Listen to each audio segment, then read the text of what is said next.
कैसे जय प्रवेश होती है हमारे जीवन में? वचन से, वचन हाँ? श्वास करने से।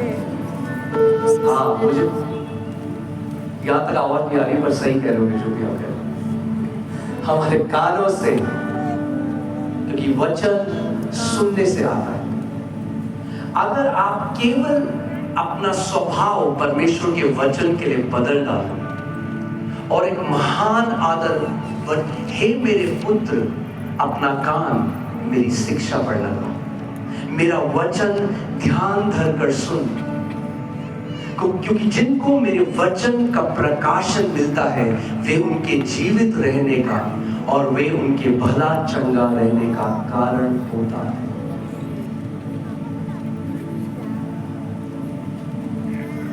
तो आज हम सीखेंगे कैसे, और इस बात को समझिए, ये केवल कुछ अभिषिक्त परमेश्वर के दासों के लिए नहीं है। जय का जीवन केवल थोड़े से अभिषिक्त लोगों के लिए नहीं है, ये परमेश्वर के हर एक बेटे और बेटी के लिए है। आमीन। अगर आप परमेश्वर से जन्मे हो, whoever is born of God overcomes this world. जो कोई परमेश्वर से जन्मा है वो इस जगत पर जय प्राप्त करता है। क्या आपको जय देता है? अगर आप परमेश्वर से जन्मे हो। मैं आज आपसे एक सवाल पूछता हूं, एक चिड़िया को उड़ना कौन सिखाता है? एक मछली को तैरना कौन सिखाता है? अपने आप से। क्या चिड़िया फ्लाइंग क्लासेस के लिए गई? नहीं, क्योंकि वो चिड़िया से पैदा हुई तो उड़ना उसके अंदर है। जब एक मछली से पैदा हुई तो तैरना उसके अंदर है। जब हम परमेश्वर से पैदा हुए तो जय हमारे अंदर है। मृत्यु भी उसे रोक ना पाई, उसने मृत्यु को हराकर वो जीवित हुआ। और जो मसीह के हैं, मृत्यु का उनके ऊपर कोई अधिकार नहीं है। तो सबसे पहले हमें ये जानना है कि परमेश्वर ने जब मनुष्य को बनाया तो उसका उद्देश्य क्या था, क्यों हमें बनाया गया। क्योंकि अगर आप ये नहीं जानेंगे तो आप ऐसा फंक्शन भी नहीं कर सकते, आप ऐसा जी भी नहीं सकते, क्योंकि आपको नहीं पता होगा। आप जीवन भर सोचेंगे कि मेरा जीवन केवल मुझे कष्टों में जीना है, मुझे स्ट्रगल्स में जीना है। मगर क्यों परमेश्वर ने मनुष्य को बनाया? क्या कारण था कि परमेश्वर ने मनुष्य को बनाया? आइए हम सबसे पहले चलते हैं उत्पत्ति 1:26 को हम देखते हैं। इसमें लिखा है, फिर परमेश्वर ने कहा हम मनुष्य को अपने स्वरूप के अनुसार अपनी समानता में बनाएं। सो जब परमेश्वर ने सबसे पहली बार मनुष्य को बनाने के लिए सोचा, उसकी सृष्टि करने के लिए सोचा, तो पहला जो विचार उसके अंदर आया वो हमें बताएगा कि क्यों परमेश्वर ने मनुष्य को बनाया।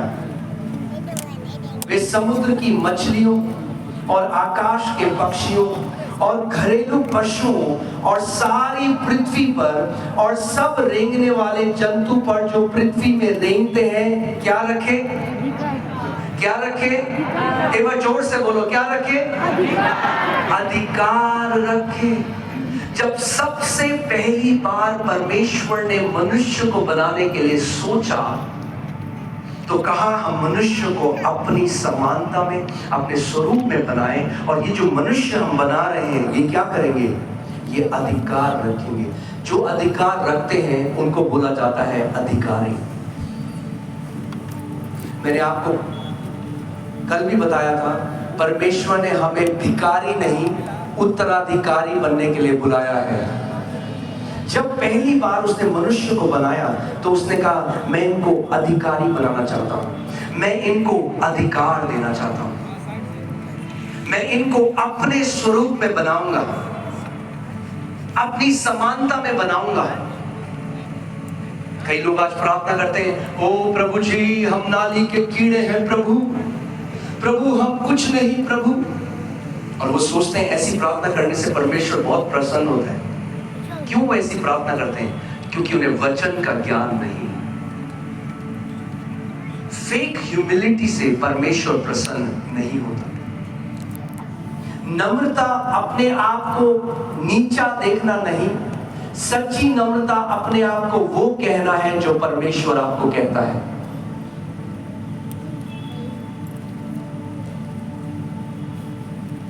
आओ हम मनुष्य को अपनी समानता और अपने स्वरूप में बनाएं। जब मैंने पहले ये पढ़ा तो मैंने कहा प्रभु इसका क्या मतलब है? क्या मतलब है मैं इनको अपने समानता और अपने स्वरूप में बनाऊं? इसका मतलब क्या है? तो 26वीं आयत से जब आप पहले पढ़ोगे तो आपको समझ में आ जाएगा इसका क्या मतलब है। वचन बताता है कि परमेश्वर ने अंधकार को देखा आदि में, जब पृथ्वी बेडौल थी, सुनसान थी और गहरे जल के ऊपर जो अंधियारा था और आग पर पवित्र आत्मा उसके ऊपर मंडराता था।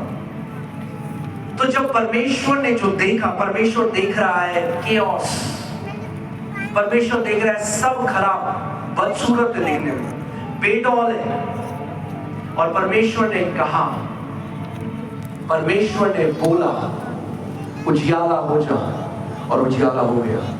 फिर परमेश्वर ने कहा रात और दिन अलग हो जाए। फिर परमेश्वर ने कहा, वो कहता रहा और जैसे जैसे वो कहता रहा वैसे वैसे होता रहा। और फिर 26वीं आयत में उसने कहा, आओ हम मनुष्य को अपने स्वरूप और अपनी समानता में बनाएं। God rules by speaking. परमेश्वर प्रभुता करता है बोलने के द्वारा, अधिकार रखता है बोलने के द्वारा। और उसने कहा हम मनुष्य को अपनी समानता में, अपने स्वरूप में बनाएं, कि ताकि वो भी वैसे ही प्रभुता कर सके जैसे मैं प्रभुता करता हूं। हम मनुष्य को अपने स्वरूप में बनाएं। कुछ लोग आज कहते हैं हम बंदरों से आए, उनका तो पता नहीं, हम तो परमेश्वर से आए हैं। आमेन। कितने लोग जानते हैं हम परमेश्वर से आए हैं? हाँ, जो लोग कहते हैं हम बंदर से आए, उनका हो सकता है वो आए, हम परमेश्वर से आए। हमारा जो पवित्र शास्त्र है वो हमें बताता है कि परमेश्वर ने हमें अपने स्वरूप में बनाया। आप जानना चाहते हैं कितना परमेश्वर का बेस्ट क्रिएशन मानव जाता है? बेस्ट।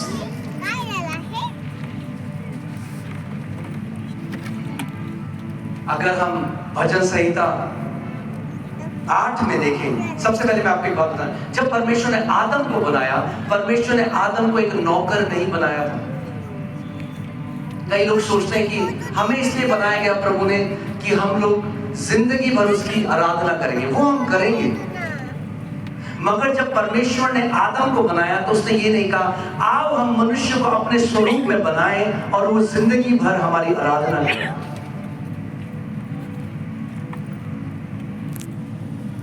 आराधना पहला थॉट नहीं था परमेश्वर कि वो मेरी आराधना करेंगे, क्योंकि स्वर्ग में करोड़ों अरबों स्वर्गदूत हैं जो हमसे बहुत ज्यादा अच्छी आराधना करते हैं।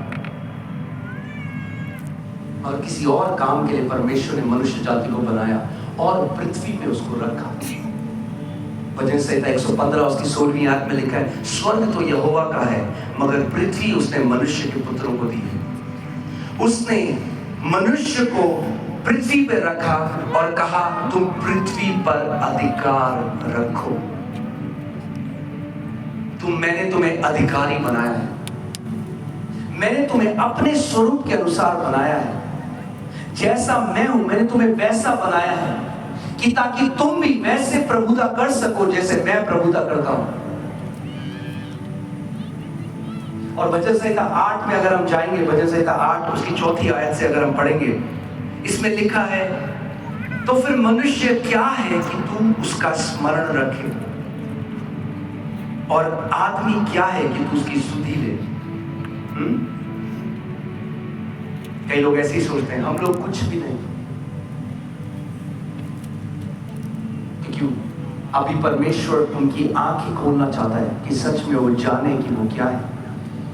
क्योंकि तूने उसको, अब आप क्या है जानिए, क्योंकि तूने उसको परमेश्वर से थोड़ा ही कम बनाया है और महिमा और प्रताप का मुकुट उसके सिर पर रखा है। जब परमेश्वर ने मनुष्य को बनाया तो महिमा और प्रताप का मुकुट उसके सर पर रखा।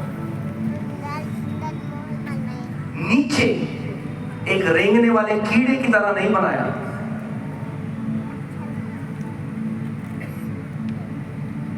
आप जानना चाहते हैं आदम क्या था? आदम नौकर नहीं था।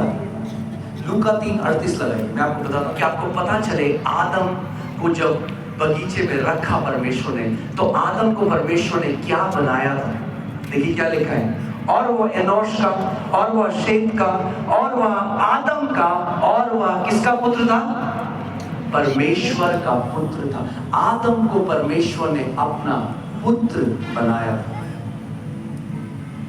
आदम पापी नहीं था, पहले पुत्र था।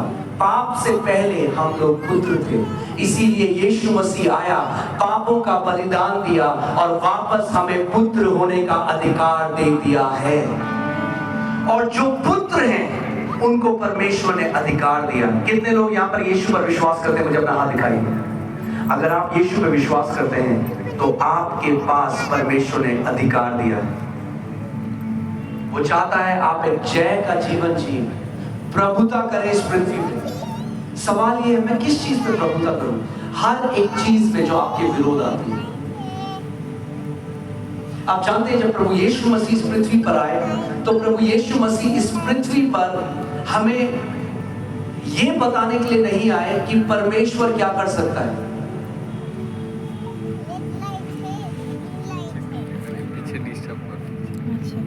क्योंकि अगर जो यीशु ने किया वो परमेश्वर की तरह किया तो फिर वो कभी नहीं कह सकता था कि जो मुझ पर विश्वास करेगा वो मुझसे भी बड़े काम करेगा।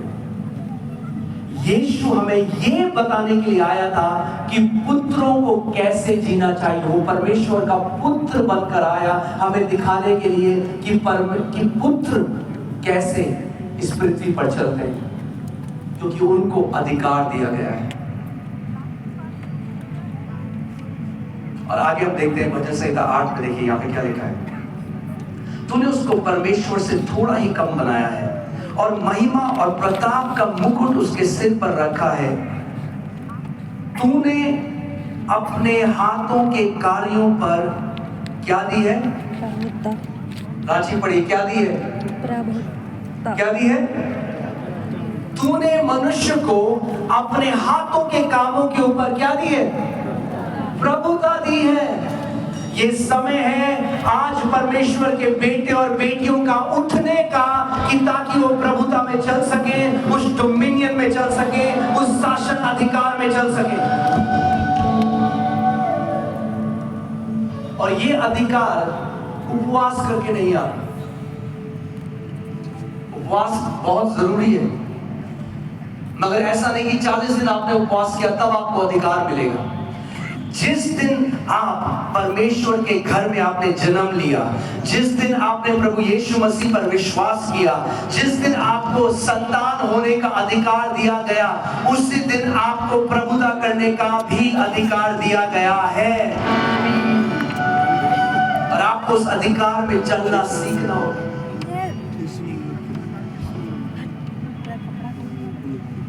वरना आप भागते रहोगे इधर उधर, हमेशा एक इंसान की तरफ देखते रहोगे।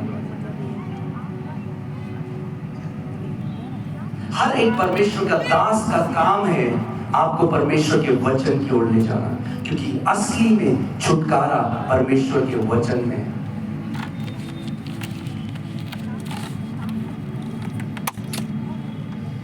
उसका वचन जीवित है। मुझे पानी पीना है।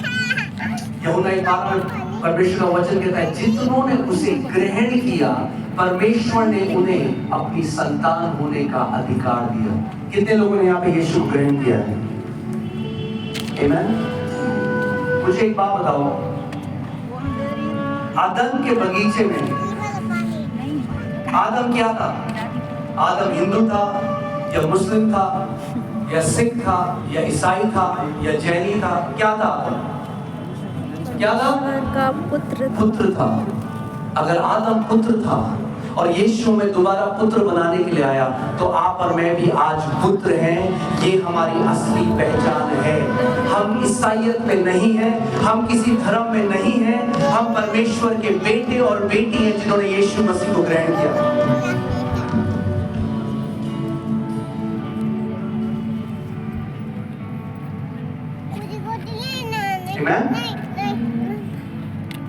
जितनों ने उसको ग्रहण किया, उसने उन्हें परमेश्वर की संतान होने का अधिकार दिया। संतान होने का अधिकार, संतान के पास अधिकार है। जब हम ये शिक्षा कलीसिया में देने लगे, छोटे बच्चे, आप हैरान हो जाएंगे सुन के, छोटे 10 साल के बच्चे परमेश्वर के वचन की घोषणा करने लगे, बीमारियां जाने लगी। एक छोटा बच्चा है, उसकी आंख में पेंसिल घुस गई, रेटिना पूरा डैमेज हो गया। डॉक्टर ने कहा हमेशा अंधा रहेगा, कभी नहीं देख पाए। और डॉक्टर के पास मुझे बोलता है, डॉक्टर मैं देखूंगा यीशु के नाम में। उसकी मम्मी गवाही देने के लिए बोला, सुबह और शाम परमेश्वर के वचन की घोषणा करने लगा, सुबह और शाम परमेश्वर की घोषणा करने लगा। हल्के हल्के उसका दोबारा रेटिना फॉर्म हो गया। डॉक्टर पे गए, टेस्ट कराया, परफेक्ट विजन, 20/20 विजन 100% लेने लग गया। ये अधिकार हमारी उम्र से बढ़ के नहीं काम करता, ये अधिकार विश्वास से कार्य करता है। इसका उम्र से कोई लेना देना नहीं है। छोटे बच्चे भी इस विश्वास में चल सकते हैं, क्योंकि सामर्थ उस परमेश्वर के वचन में है। मैंने अपने वचन को भेजा और तुम्हें तुम्हारी बीमारियों से चंगा किया है। तो चंगाई किसमें है? वचन में। मैंने अपने वचन को भेजा और तुम्हें नाश होने से बचा लिया है। तो आपको नाश होने से कौन बचाता है? वचन।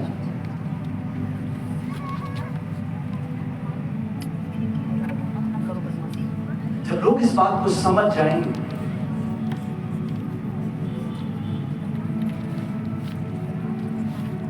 आप जानते हैं दिल्ली में हमारी कलीसिया को ये करीबन 12वां साल है। और मैं परमेश्वर के सामने आपके बात बता रहा हूँ, 12 साल में हमने केवल 10 फ्यूनरल करे। और अब आप कहेंगे हाँ तो आपकी चर्च में तो जवान लोग आते हैं। जी नहीं, 70 साल के 80 साल के लोग भी आते हैं और बहुत सारे। मगर क्योंकि हमने अपने लोगों को ये बात सिखा दी है, गिड़गिड़ाना नहीं है, अधिकार से घोषणा करना है परमेश्वर के वचन में, क्योंकि वचन में जीवन है। वचन हमें नाश होने से बचा देगा। वचन के अंदर ये सामर्थ है। हमारी कलीसिया में एक लड़का है, वो एक कैब से जा रहा था। हर संडे हम अपनी कलीसिया में ये घोषणा करते हैं, लोगों को सिखा। अभी तो पूरे इंडिया में एक मूवमेंट शुरू हो गया है। बच्चा बच्चा इस देश में परमेश्वर के वचन की घोषणा कर रहे हैं।